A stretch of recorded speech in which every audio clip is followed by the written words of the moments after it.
Angela Merkel's independence in the EU has been lambasted by the leader of the Italian Sovereignist Front, Stefano D'Andrea, as he argued Italians could never dare follow the German Chancellor's lead. Speaking to Express, Mr. D'Andrea argued Germany is the emblem of sovereignty and independence in the European Union. He claimed Chancellor Merkel only acts in the interests of her own nation, despite proclaiming herself as an ambassador of European unity. He said, Germany is a state that is in fact sovereign because it accepts the European Union where it does not conflict with its constitution since it has managed to impose what was in fact the economic structure of Germany at the European level. For them, their constitution prevails over European treaties, so the treaty is an instrument that is fully within the constitution.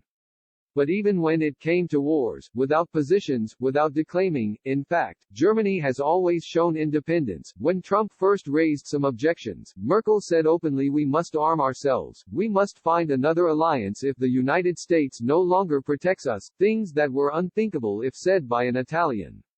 So in its own way, Germany is a sovereign and independent state and therefore pursues its own interests.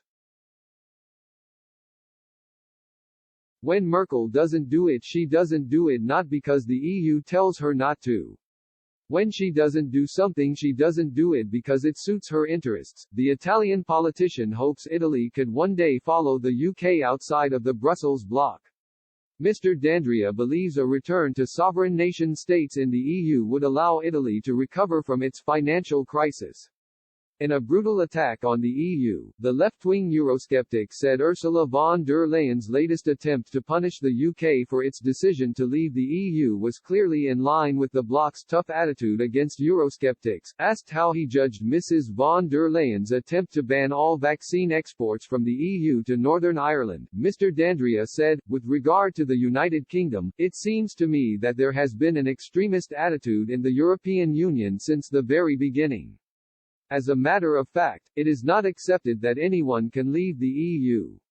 Even in Italy, all pro-Europeans have this idea. I am talking about law professors who have suffered from Brexit even though it was an issue that did not concern them.